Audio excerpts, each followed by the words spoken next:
এই ভিডিওটা দেখার পর আমি অনেকক্ষণ নিশ্চুপ ছিলাম, দাঁড়িয়ে দাঁড়িয়ে দেখতেছিলাম তাদের খেলাধুলা। দেখেন, একটি বাবা এবং একটি মায়ের কাছে তার সন্তান আসলে রাজকন্যা। বাবা যদিও রাস্তায় বসে শাক বিক্রি করে, কিন্তু তার মা পাশে দাঁড়িয়ে আছে, বাচ্চা দুটো খেলাধুলা করতেছে। আসলে মানুষ টাকার কাছে অনেক সময় হার মেনে যায়, জীবন থেমে যায় টাকার কাছে। স্বাদ থাকলে অনেক সময় সাধ্য পূরণ করতে পারে না। আমরা সবাই যখন ঈদের কেনাকাটা নিয়ে ব্যস্ত, ঈদের আয়োজন নিয়ে ব্যস্ত, ঠিক তখনই আমি ভিডিওটা ধারণ করেছিলাম। সামনে গিয়ে ভিডিও করার মতো সাহস আমার হয়নি, কিন্তু লুকিয়ে লুকিয়ে দেখতেছিলাম একটি মা এবং একটি বাবা কিভাবে তার সন্তানকে রাজকন্যার মতো লালন পালন করে। আমার ইচ্ছা ছিল যদি আমি কিছু ওনাদেরকে জন্য করতে পারতাম। আসলে অনেক সময় আমার মতো অনেকের ইচ্ছা হয়, কিন্তু সবার সাধ্য থাকে না। দেখেন, একটা বাবা রাস্তায় বসে শাক বিক্রি করতেছে, আর পাশে তার দুইটা কন্যা সন্তান, তার পাশে আছে তার মা। এগুলো নিয়ে শাকগুলো বিক্রি করতেছে। জানি না এখানে কত টাকার শাক হবে, আপনারা বলে যাবেন। সর্বোচ্চ কালে 1 থেকে 150 টাকা হয়তো বিক্রি করতে পারবে। কিন্তু দেখেন, দুইটা সন্তান নিয়ে তারা রাস্তার উপরে বসে আছে, এই শাকগুলো বিক্রি করবে, তখন তারা বাসায় চলে যাবে সন্তানগুলো নিয়ে। আমি যখন ভিডিওটা করতেছিলাম তখন ঠিক ইফতারের শেষ মুহূর্তে, মানে মাগরিবের নামাজের টাইমে, তখনও এখনো বসেছিলাম। আমার মনে হয়তো ওনারা ইফতারও করতে পারে নাই।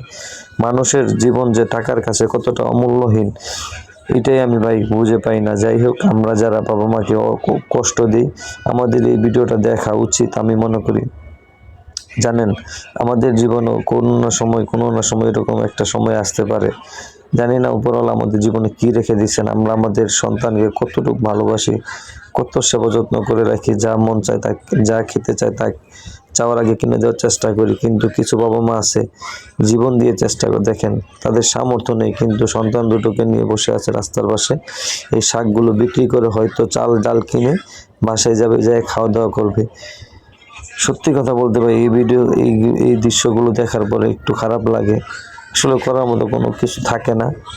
যদিও করার ইচ্ছা থাকে, মানুষ আমাদের করার ইচ্ছা হয়, কিন্তু আমাদের সামর্থ্য অনুযায়ী আমরা পারি না। আল্লাহর কাছে যাইব, আল্লাহ আপনি সকল বাবা মার মনে শান্তি দান করুন। সকল বাবা মা যেন তাদের সন্তানকে রাজকন্যার মতো লালন পালন করতে পারে। তাদের জন্য মন থেকে দোয়া ভালোবাসা রইল। আর এই বাবা মার জন্য রইল শুভকামনা। আল্লাহ তাদের কষ্টকে লাঘব করে তাকে সংসারে একটি সুন্দর ভবিষ্যৎ তাদের জন্য হয়। আপনার কাছে এই প্রার্থনা রইল। হে আল্লাহ, আপনি আমাদের প্রার্থনা কবুল করুন। এই সন্তান দুটি যেন মানুষের মতো মানুষ হতে পারে, এই কষ্ট যেন বিফলে না যায়। বাবা মায়ের এতটা কষ্ট যেন বিফলে না যায়। রোজার মাসে ইফতার করছে কিনা তাও জানি না, তবে আল্লাহ আপনি সাক্ষী তো আছেন। আপনি তো সবার কষ্ট দেখেন, আপনি তো সবার মনের কথা জানেন। আপনি রাব্বুল আলামিন, আপনি তাদের কষ্টকে লাঘব করে তাদের সন্তানকে সঠিক